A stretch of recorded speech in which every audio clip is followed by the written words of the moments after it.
안녕하십니까. 회계기준원입니다. 이번 스마트 강의에서는 KIFRS 제1026호 퇴직급여 제도에 의한 회계 처리와 보고를 알아보겠습니다. 이 기준서는 퇴직급여 제도의 재무제표를 작성할 때 적용합니다. 퇴직급여 제도 자체를 제도 가입자의 사용자, 즉 회사와 구별되는 별도의 보고시체로 보고 있다는 것이 특징입니다. 이와는 달리 KIFRS 제1019호 종업원 급여의 보고시체는 회사입니다. 제1019호는 퇴직급여 제도를 시행하고 있는 사용자, 즉 회사의 재무제표에서 퇴직급여 원가를 결정하는 방법에 초점을 맞추고 있습니다. 그러나 제1026호는 퇴직급여 제도의 재무제표에서 퇴직급여 제도의 재무자원과 활동 등에 대한 정보를 제공하는 데 초점을 맞추고 있습니다. 이러한 측면에서 제1026호와 제1019호는 근본적인 차이가 있지만 두 기준서 모두 퇴직급여 제도와 관련된 재무보고 사항을 다룬다는 공통점을 가지고 있습니다. 따라서 제1026호는 제1019호를 보충해주는 역할을 합니다. 퇴직급여 제도는 종업원이 퇴직한 때 또는 퇴직한 후에 일시불이나 연금의 형식으로 급여를 지급하기로 하는 약정으로 정의됩니다. 제1019호에서는 퇴직급여 제도를 기업이 한 명 이상의 종업원에게 퇴직급여를 지급하는 근거가 되는 공식약정이나 비공식약정으로 다르게 정의하고 있습니다만 이 두 정의는 형식상의 차이일 뿐 실질적으로 동일한 의미를 가지는 것으로 판단됩니다. 퇴직급여 제도는 기여금을 받고 퇴직급여를 지급하는 별도의 기금을 설립하는 경우가 많습니다. 또한 확정기여제도와 확정급여 제도로 구분됩니다. 확정기여제도와 확정급여 제도는 그 성격이 다르므로 이 기준서에서는 각각에 대해 별도의 재무제표를 작성할 것을 요구하고 있습니다. 뒤에서 구체적인 내용을 알아보겠습니다. 다음으로 퇴직급여 제도와 관련된 사항을 규정하고 있는 근로자 퇴직급여 보장법에서는 퇴직급여 제도 자체에 대해 별도의 재무제표를 작성할 것을 요구하고 있지 않습니다. 따라서 현재로서는 국내에서 이 기준서를 의무적으로 적용해야 하는 퇴직급여 제도는 없습니다. 향후에 근로자 퇴직급여 보장법이 개정되어 퇴직급여 제도의 재무제표 작성이 의무화되고 동법률에서 이 기준서를 적용하도록 요구할 수도 있을 것입니다. 다만 이는 현재까지는 불확실한 상황입니다. 퇴직급여 제도는 확정기여제도와 확정급여 제도로 구분됩니다. 확정기여 제도는 종업원에게 지급할 퇴직급여 금액이 퇴직급여 제도에 출연하는 기여금과 그 투자 수익에 의해 결정되는 퇴직급여 제도입니다. KIFRS 제1019호에서 제시한 확정기여 제도의 정의를 고려하면 이 기준서에서 제시한 확정기여 제도의 의미를 보다 명확하게 이해할 수 있습니다. 제1019호에 따르면 확정기여 제도를 도입한 회사가 퇴직급여 제도에 고정기여금을 납부하면 회사는 기여금을 납부할 법적 의무나 의제 의무가 더 이상 없습니다. 확정기여제도에 가입한 종업원이 퇴사할 때 지급받을 퇴직급여 금액은 회사가 퇴직급여 제도에 납입한 기여금과 그 투자 수익에 의해서만 결정되기 때문입니다. 확정급여 제도는 종업원에게 지급할 퇴직급여 금액이 일반적으로 종업원의 임금과 근무연수에 기초하는 산정식에 의해 결정되는 퇴직급여 제도입니다. 제1019호에 따르면 확정급여 제도를 도입한 회사는 퇴직급여 제도에 기여금을 납입하더라도 종업원이 퇴사할 때 약정에 의해 정해진 금액을 지급할 의무를 부담합니다. 종업원이 퇴사할 때 지급해야 할 금액은 퇴직급여 약정에 따라 결정되며 퇴직급여 제도에서 보유하고 있는 자산의 금액이 약정에 따라 종업원에게 지급해야 할 퇴직금보다 작다면 그 부족분을 회사가 추가적으로 부담하여야 하기 때문입니다. 이러한 점을 고려하면 확정급여 제도와 확정기여 제도에서 종업원에게 지급할 퇴직급여 금액의 차이가 발생하는 이유를 명확하게 이해할 수 있을 것입니다. 확정기여 제도의 재무제표는 급여 지급에 이용 가능한 순자산 보고서와 기금 적립 정책에 관한 설명을 포함합니다. 여기서 기금 적립이란 미래의 퇴직급여를 지급할 것을 대비하여 사용자인 회사와 구별된 실체인 기금의 자산을 이전하는 것을 의미합니다. 그리고 급여 지급에 이용 가능한 순자산은 KIFRS 제1019호의 사회적립자산과 유사합니다.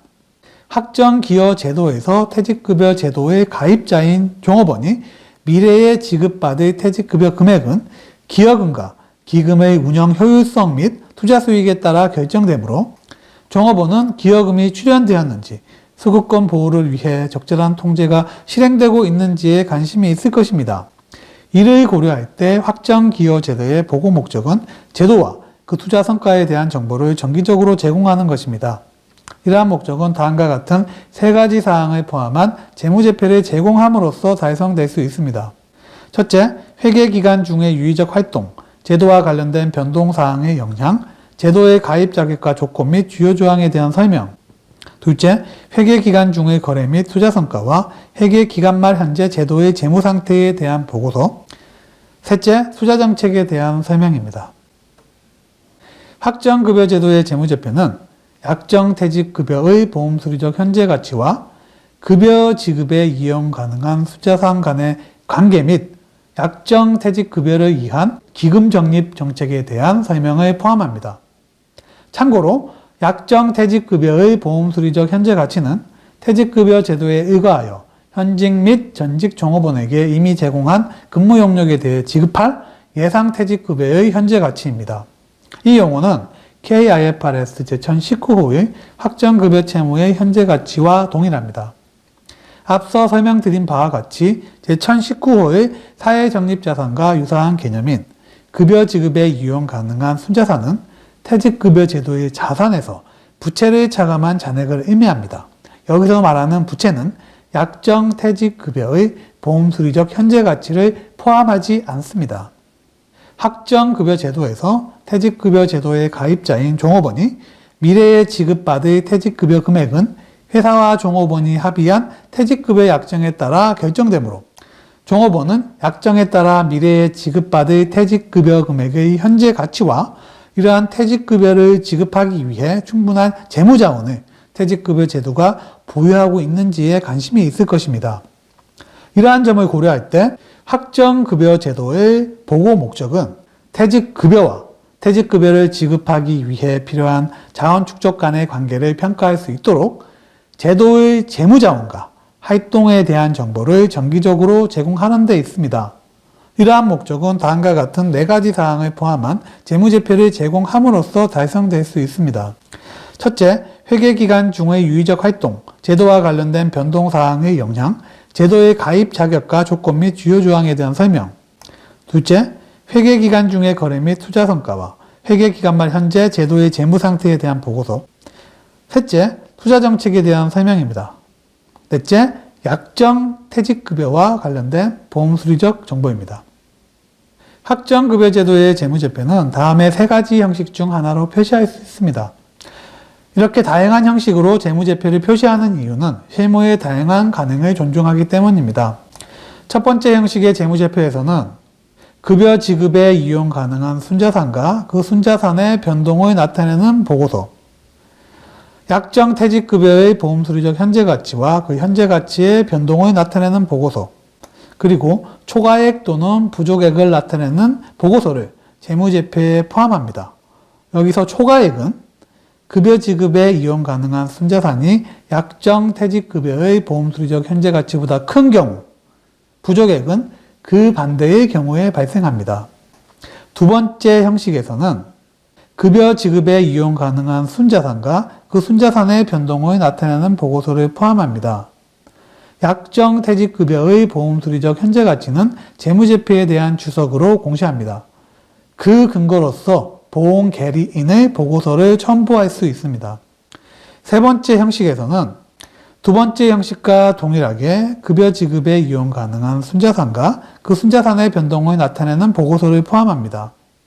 그러나 약정퇴직급여의 보험수리적 현재 가치를 추석으로 공시하지 않고 별도의 보험수리 보고서에 포함하고 급여 지급에 이용 가능한 순자산을 나타내는 보고서에서 이를 참조 표시합니다.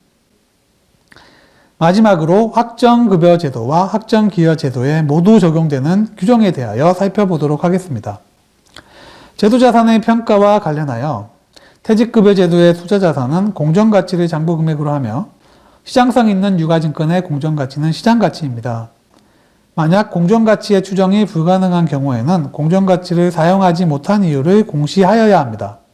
다음으로 퇴직급여 제도의 재무제표는 다음의 정보를 포함하여야 합니다. 첫째, 급여 지급에 이용 가능한 순자산 변동 보고서. 둘째, 유의적인 회계 정책의 요약. 셋째, 제도에 대한 설명 및 회계 기간 중 제도에서 발생한 변화의 영향에 대한 설명입니다.